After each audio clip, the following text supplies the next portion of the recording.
हर कहानी की शुरुआत होती है और कुछ साए कभी नहीं जाते। आज हम लेकर आए हैं 3 ऐसी कहानियां जो आपको रात भर डरा देगी। स्कूल असेंबली चुड़ैल, मिडनाइट ऑटो चुड़ैल, साइलेंस अपार्टमेंट 13th फ्लोर। अपने कमरे की लाइट्स ऑफ कर दे ताकि अच्छा हॉरर एक्सपीरियंस मिले। तैयार हो जाओ। इंडियन हॉरर, देसी चुड़ैल और इंडियन गोस्ट्स हॉन्टेड एक्सपीरियंसेस के लिए। ये है डायनामिक डार्क और ये है आज का एपिसोड 114 की शुरुआत। आज की पहली कहानी है स्कूल असेंबली चुड़ैल। एक पुराने गवर्नमेंट स्कूल में जिसका नाम अब किसी रजिस्टर में भी नहीं मिलता। लोग कहते हैं कि रात के 12 बजे वहां से एक आवाज आती है, गुड मॉर्निंग स्टूडेंट्स। पर सबसे डरावनी बात यह है कि ये स्कूल कब का बंद हो चुका है। एक रात आरव नाम का लड़का डेयर के लिए उस स्कूल के अंदर चला गया। सब कुछ टूटा हुआ था, क्लासरूम्स खाली और हवा में सिर्फ एक अजीब सी खामोशी थी। पर जैसे ही वो असेंबली ग्राउंड के पास पहुंचा, लाउडस्पीकर अपने आप ऑन हो गया और अंदर से वही आवाज आई, गुड मॉर्निंग स्टूडेंट्स, अटेंडेंस शुरू की जा रही है। आरव ने अपनी रिकॉर्डिंग ऑन की और वहां कोई भी नहीं था, पर उसकी फोन स्क्रीन पे पूरी असेंबली में स्टूडेंट्स बैठे हुए दिख रहे थे। व्हाइट यूनिफॉर्म में, सिर झुका के बिल्कुल चुप, और बीच में एक चुड़ैल व्हाइट साड़ी में खड़ी थी। आरव ने जैसे ही पीछे मुड़ के देखा, कोई भी नहीं था, पर फोन में वॉइस आई, आरव अटेंडेंस कंप्लीट, अब तुम भी यही हो। लोग कहते हैं उस स्कूल की मॉर्निंग असेंबली कभी बंद ही नहीं हुई। जब भी रात के 12 बजते हैं, उस पुराने गवर्नमेंट स्कूल के अंदर एक अजीब सी रोशनी जलती है और हवा में एक आवाज गूंजती है, गुड मॉर्निंग स्टूडेंट्स, अटेंडेंस शुरू की जा रही है। पर सबसे डरावनी बात यह है कि ये आवाज किसी इंसान की नहीं होती। एक पुराने गार्ड ने बताया था कि एक बार उसने हिम्मत करके गेट खोला। अंदर पूरा असेंबली ग्राउंड खाली था, पर फिर भी उसने स्टूडेंट्स की आवाजें सुनी, हंसने की, खड़े होने की, बैठने की। और जब उसने टॉर्च जला के देखा, उसे सिर्फ एक चीज दिखी, व्हाइट साड़ी में एक चुड़ैल जो बीच ग्राउंड में खड़ी थी, और वो धीरे से सिर घुमाकर सीधा उसी को देख रही थी। उस दिन के बाद वो गार्ड कभी वापस ड्यूटी पे नहीं आया। पर रात के 12 बजे स्कूल के लाउडस्पीकर से आज भी एक हाई अनाउंसमेंट आती है, अटेंडेंस कंप्लीट। रात के एग्जैक्टली 12 बजे उस स्कूल का लाउडस्पीकर अपने आप ऑन हो जाता है। ना कोई बिजली, ना कोई कनेक्शन, फिर भी आवाज बिल्कुल साफ आती है, गुड मॉर्निंग स्टूडेंट्स। एक रात आरव ने डिसाइड किया कि वो सच जान के रहेगा। हाथ में टॉर्च लेकर वो धीरे धीरे उस पुराने स्कूल के अंदर घुसा। हर तरफ अंधेरा था और हवा में एक अजीब सी ठंड। जैसे ही वो असेंबली ग्राउंड के पास पहुंचा, अचानक लाउडस्पीकर जोर से क्रैकल करने लगा और फिर वही आवाज, अटेंडेंस शुरू की जा रही है। आरव का दिल तेज धड़कने लगा। उसने आसपास देखा, पर वहां कोई भी नहीं था, पर फिर भी उसे क्लियरली सुनाई दे रहा था, स्टूडेंट्स के खड़े होने की आवाज, बेंचेस हिलने की, जैसे कोई इनविजिबल असेंबली चल रही हो। और तभी उसके सामने हवा में हल्की सी मूवमेंट हुई, जैसे कोई धीरे धीरे दिखने लगा हो। एक रात आरव ने डिसाइड किया कि वो उस स्कूल का सच रिकॉर्ड करेगा। हाथ में अपना फोन लेकर वो धीरे धीरे अंदर घुसा। हर तरफ वही पुरानी दीवारें, टूटे हुए बेंचेस और एक अजीब सी खामोशी। सब कुछ बिल्कुल नॉर्मल लग रहा था। ना कोई आवाज, ना कोई इंसान। आरव असेंबली ग्राउंड के बीच तक चला गया और उसने अपनी रिकॉर्डिंग ऑन कर दी।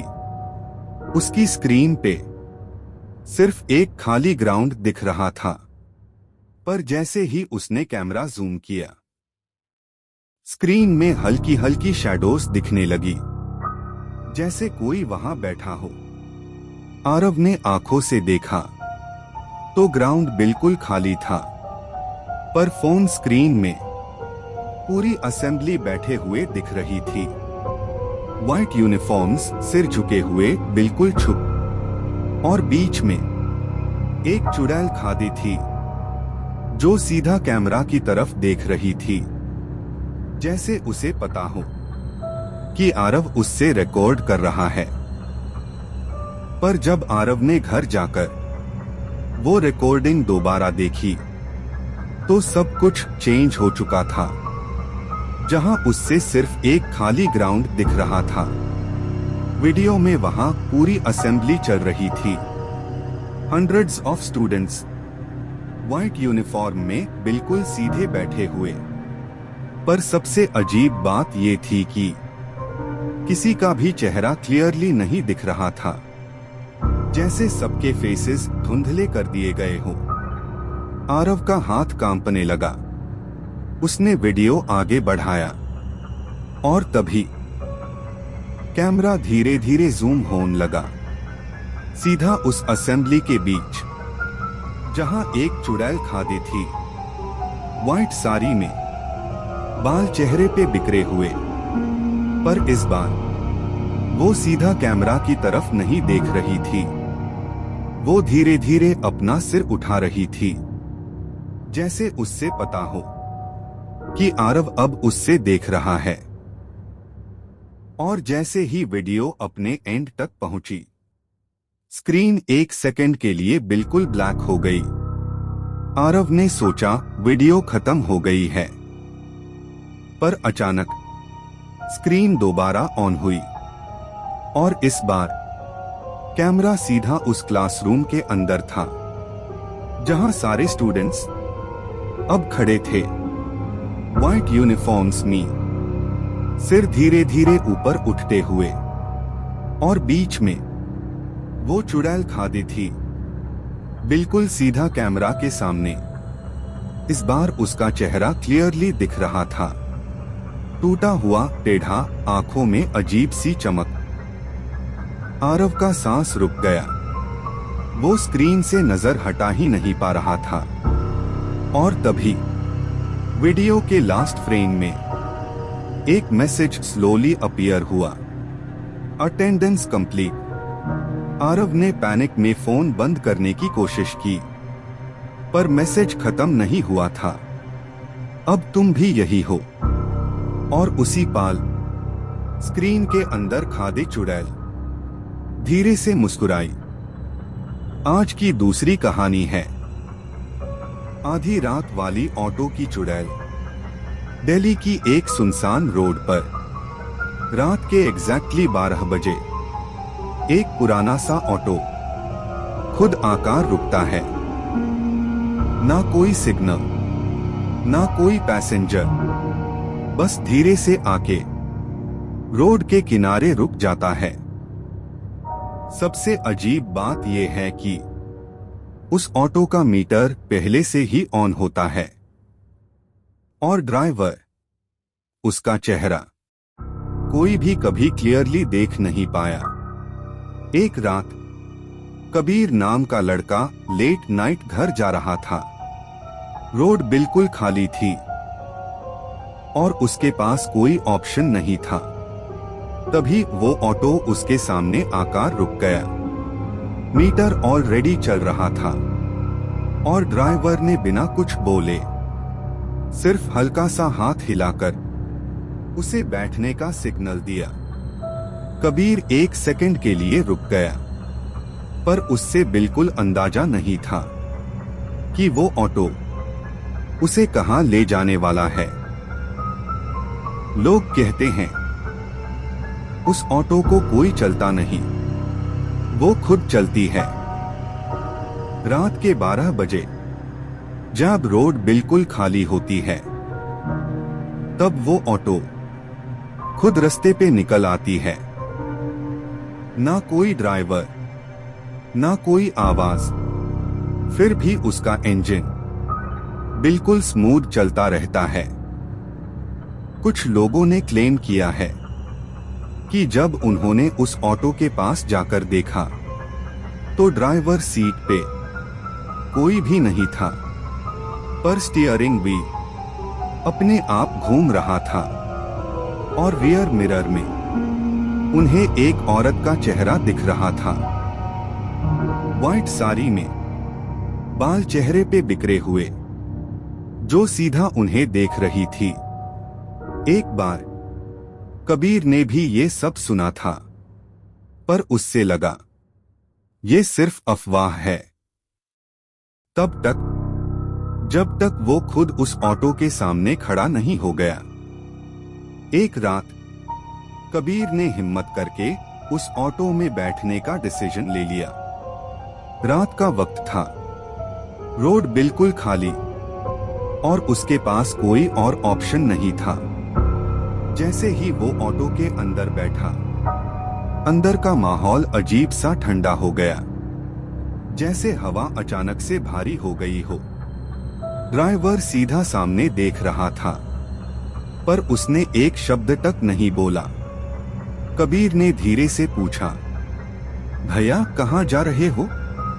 पर कोई जवाब नहीं आया, सिर्फ ऑटो का इंजन और बाहर की हवा की आवाज।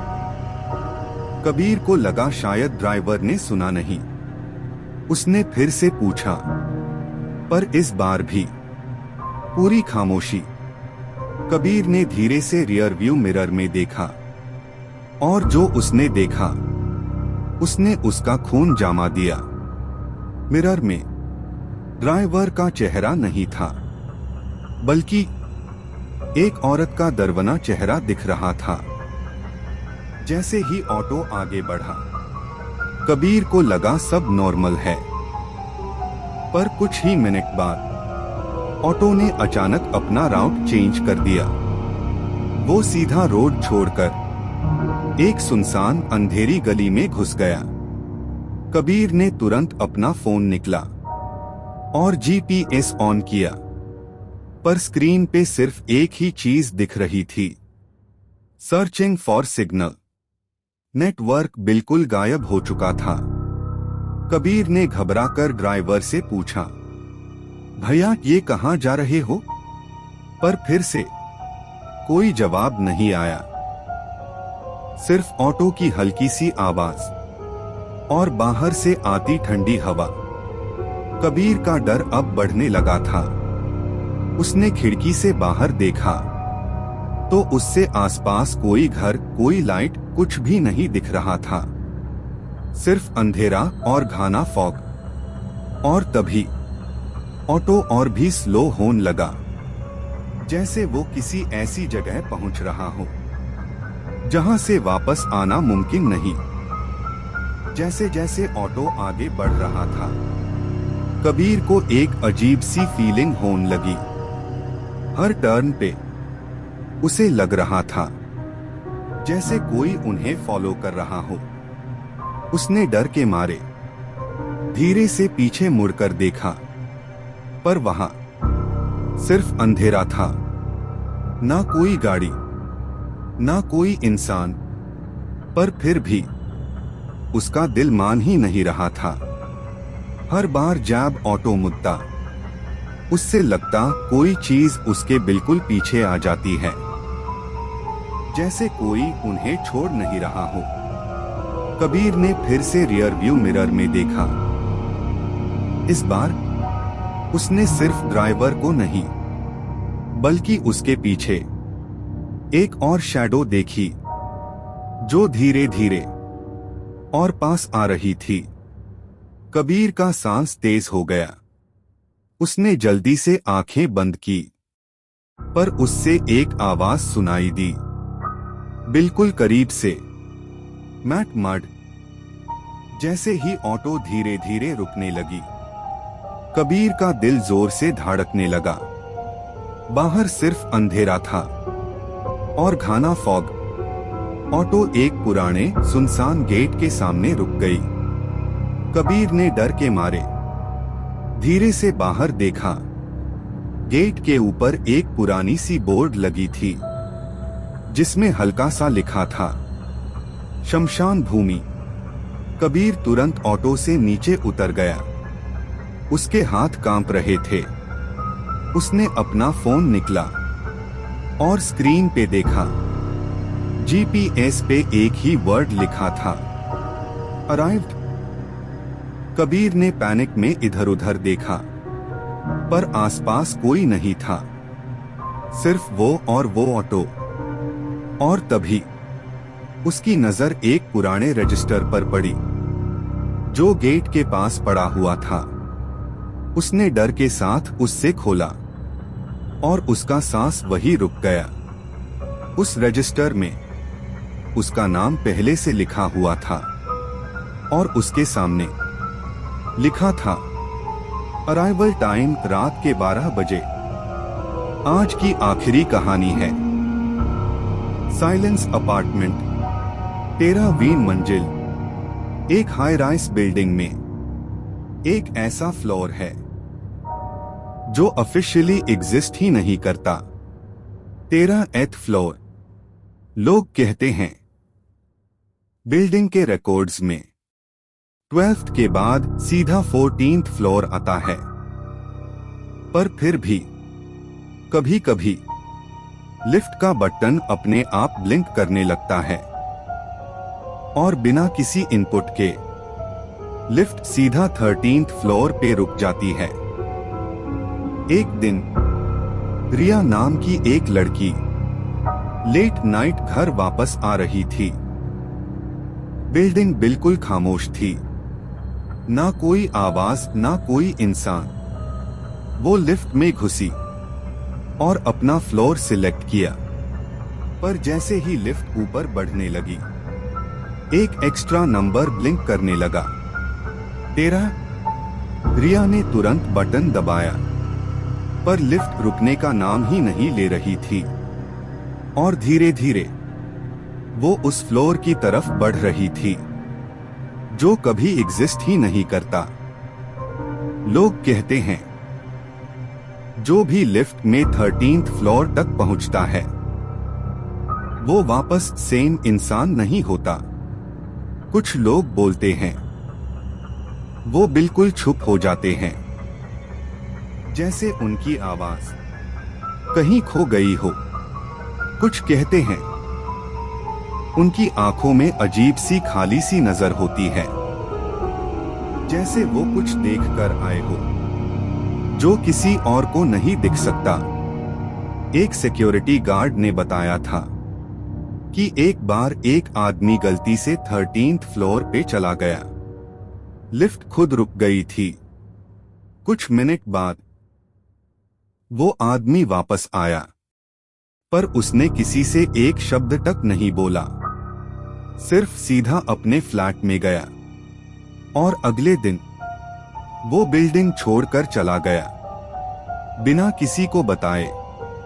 तब से लोग उस फ्लोर का नाम लेना भी अवॉइड करते हैं, पर फिर भी कभी कभी लिफ्ट अपने आप 13th फ्लोर पे रुक जाती है। एक दिन रिया गलती से लिफ्ट में 13th फ्लोर तक पहुंच गई। लिफ्ट धीरे से खुली और सामने जो था वो किसी नॉर्मल फ्लोर जैसा बिल्कुल नहीं था। अंदर सारे अपार्टमेंट्स की लाइट्स ऑन थी, पर अजीब बात ये थी कि पूरी फ्लोर पर एक भी आवाज नहीं आ रही थी। ना लोग, ना मूवमेंट, सिर्फ खामोशी। रिया ने धीरे से एक रूम के अंदर झांका और जो उसने देखा वो हर रूम में सेम था। हर जगह एक ही चेहरा बार बार उसे हाय देख रहा था। जब रिया भागते हुए वापस लिफ्ट तक पहुंची, उसने बिल्डिंग का रजिस्टर देखा और उसका सांस रुक गया। उसने उसका नाम लिखा था, रेजिडेंट 13th फ्लोर परमानेंट, जैसे वो अब कभी नीचे नहीं जा पाएगी। ये था end of episode 114 of dynamic dark. कौन सी कहानी ने आपकी रात खराब करी? इन कमेंट्स में बताएं। सबसे डरवाना कमेंट पिन किया जाएगा। एपिसोड 115 जल्दी HII आ रहा है। Indian horror stories are even darker and more cursed. Like करना ना भूले, सब्सक्राइब और बेल आइकन दबाएं। अगर हिम्मत है डरवानी कहानियां सुनने की। रोज नया हॉरर एपिसोड at 7:45 PM पर ओनली ऑन डायनामिक डार्क।